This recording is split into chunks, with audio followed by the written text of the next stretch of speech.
Assalamualaikum warahmatullahi wabarakatuh.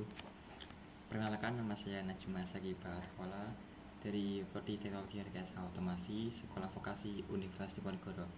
Kali ini saya akan melanjutkan tugas video yang kedua, yaitu membahas tentang storage system atau sistem penyimpanan, Hopper's discharge mechanism, dan level pengukuran dalam dunia industri. Oke. Yang pertama, nanti dalam ini saya akan menekan 4 poin yang ada dalam PPT ini. Yang pertama itu adalah jenis penyimpanan dalam industri. Yang kedua itu adalah Hopper's discharge mechanism. Yang ketiga yaitu level pengukuran dalam sistem penyimpanan. Yang keempat, pentingnya monitoring dan kontrol dalam sistem penyimpanan. Oke, lanjut saja. Yang pertama yaitu ada jenis penyimpanan dalam industri. Oke, yang pertama itu ada cair, bahan cair. Nah, bahan cair ini dapat diklasifikasikan bentuknya seperti cairan curah, cairan bertekanan, dan cairan berbahaya. Nah, itu dalam bahan cair. Nah, dalam bahan padat ada padat curah atau bulk solid. Kalau dicairkan adalah bulk liquid.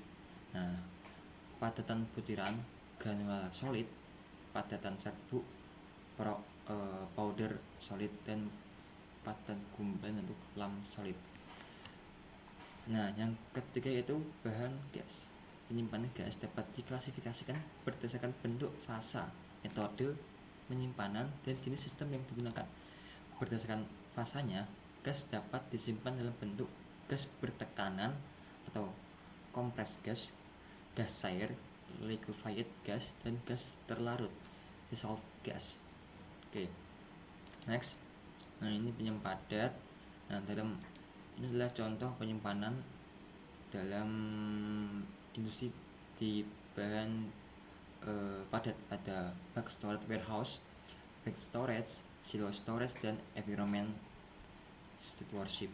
Nah, di cair ada intermediate bulk container atau IBC, cryogenic tanks, dan corrosion resistant tanks. Okay, next.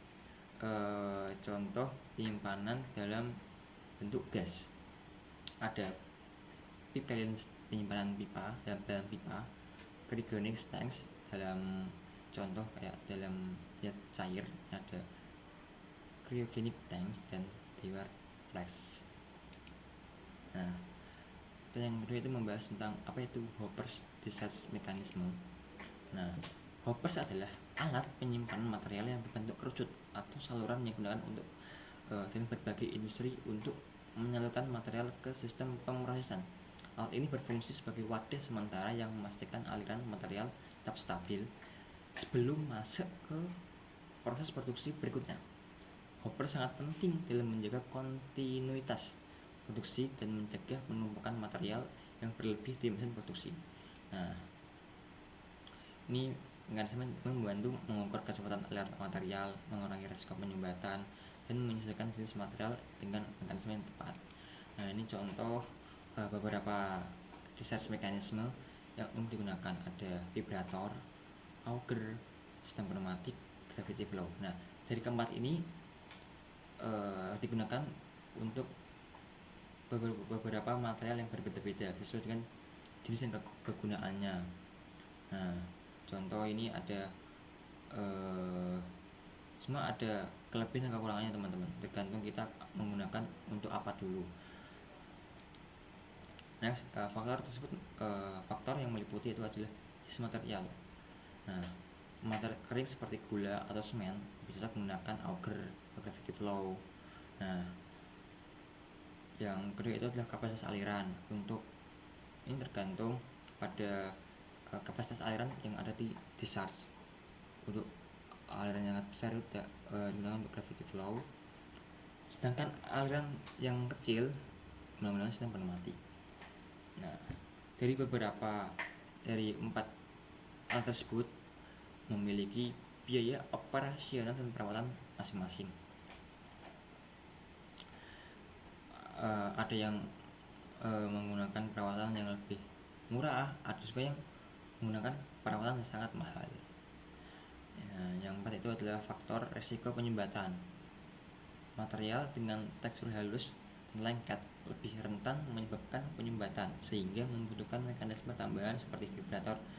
Vibrator itu dengan kata lain itu getaran, sehingga dengan getaran dia akan melancarkan suatu aliran, teman-teman, atau pneumatik untuk menjaga kelancaran aliran. Ini alirannya untuk zat kimia, teman-teman. Oke, next. Ini hopeless ini digunakan untuk beberapa industri meliputi industri makanan, farmasi, kimia, semen, dan plastik.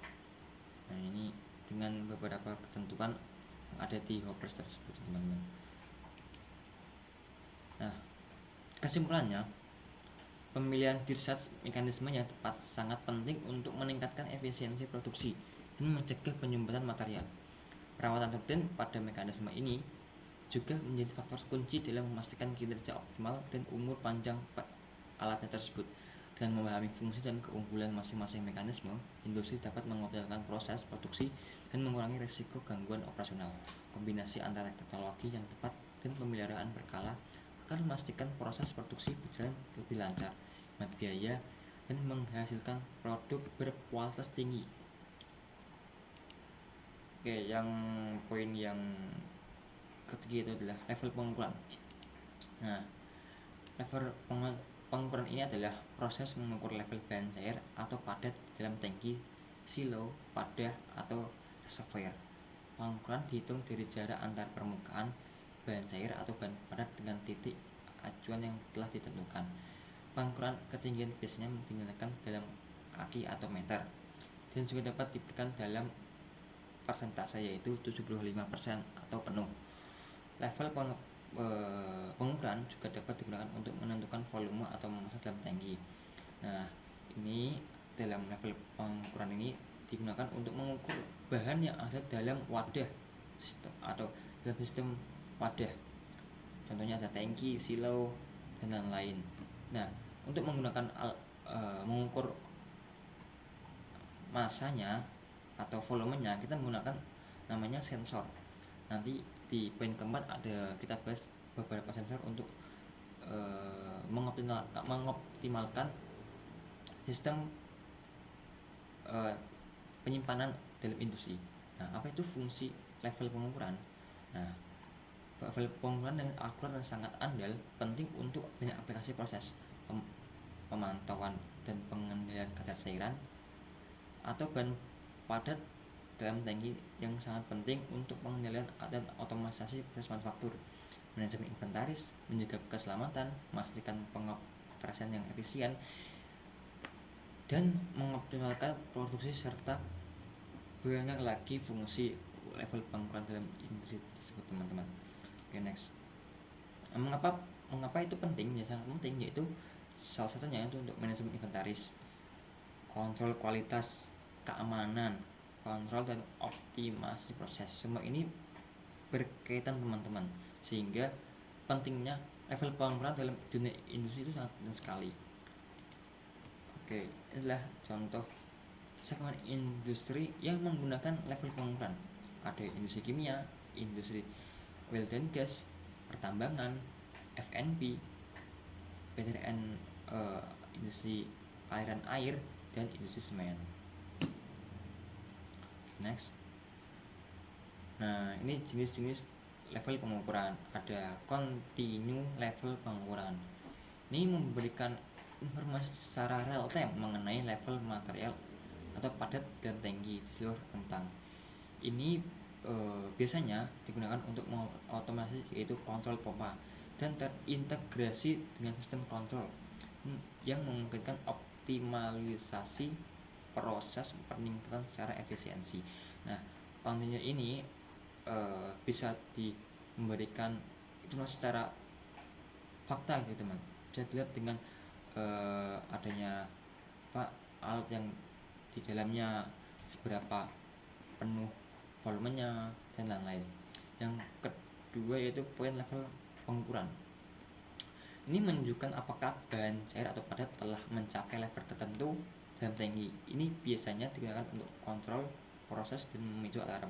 Nanti kita sebelum mengisi bahan dalam tangki, kita set dulu seberapa banyak yang akan diisi. Contohnya kita akan mengeset di 75% total wadahnya. Nanti ketika udah 75%, nanti sistem akan berhenti untuk mengisi tangki tersebut. Nah, alarm akan berbunyi. Hal ini untuk menstop semua sistem yang ada pada pengisian bahan tersebut. Nah, ini yang 4, pentingnya monitoring dan kontrol dalam sistem penyimpanan. Nah, ini sangat penting untuk memastikan kelancaran operasional, efisiensi, dan keandalan proses. Dengan pemantauan yang baik, perusahaan dapat menghindari pemborosan, memastikan ketersediaan bahan, dan mencegah gangguan produksi. Sistem monitoring yang efektif dapat pengelolaan inventaris secara real time atau secara langsung, mengurangi risiko kelebihan atau kekurangan stok dan gudang, serta meningkatkan efisiensi penggunaan ruang dan sumber daya. Dengan kontrol yang optimal, perusahaan dapat menjalankan proses penyimpanan dengan lebih aman dan efisien. Jadi ini sangat penting dalam sistem penyimpanan agar tidak jadi penumpukan bahan atau kekurangan stok dan gudang. Dan masih banyak lagi teman-teman. Oke, lanjut kita next. Penggunaan sensor yang tepat untuk meningkatkan akurasi dan efisiensi dalam pengukuran level bahan. Nah, ini berkaitan dengan level pengukuran itu teman-teman. Nah, dalam level pengukuran ini ada jenis-jenis sensor yang digunakan. Itu ada sensor ultrasonik menggunakan gelombang suara untuk melevel bahan dengan presi tanpa kontak langsung. Yang kedua itu adalah sensor kapasitif, mendeteksi perubahan kapasitas untuk menentukan level material. Sensor radar menggunakan gelombang elektromagnetik untuk mengukur level dengan akurasi tinggi, terutama untuk bahan dengan permukaan tidak rata. Oke, next, mengurangi kesalahan manusia dan memastikan kontinuitas proses produksi. Nah, mengurangi pengecekan secara manual, memastikan data secara real time atau secara langsung dapat dilihat dari monitor, meminimalisir kesalahan pencatatan atau saat mendata dapat menyebabkan kekurangan atau kelebihan stok. Next, meningkatkan keamanan dan mengurangi kemungkinan kegagalan operasional atau kerusakan peralatan. Nah, ini deteksi dini potensi kerusakan peralatan ini sebelum digunakan untuk mendeteksi alat apa yang digunakan, biar nanti secara yang ini sebelum digunakan alat ini akan dites dulu apakah layak untuk dipakai atau enggak. Yang kedua itu pencegahan kebocoran bahan atau tumpahan yang dapat membahayakan pekerja. Ini sangat aman teman-teman, biar tidak ada kebocoran atau saat proses sistem berlangsung. Yang ketiga itu mengurangi biaya operasional, melakukan tindakan pencegahan sebelum terjadi kegagalan yang sangat besar. Nah, sistem kontrol otomatis yang terintegrasi dalam sistem penyimpanan untuk manajemen inventaris yang lebih baik, yaitu memastikan akurasi data stok dan level bahan, mengoptimalkan proses pengisian dan pengeluaran bahan dari sila atau hopper, memungkinkan integrasi dengan sistem ERP (Enterprise Resource Planning) untuk efisiensi rantai pasokan. Ini mengembangkan slide yang terakhir. Mungkin itu penjelasan dari saya mengenai sistem penyimpanan, hoppers, discharge mekanisme, dan level pengukuran. Sekian dari saya. Assalamualaikum warahmatullahi wabarakatuh.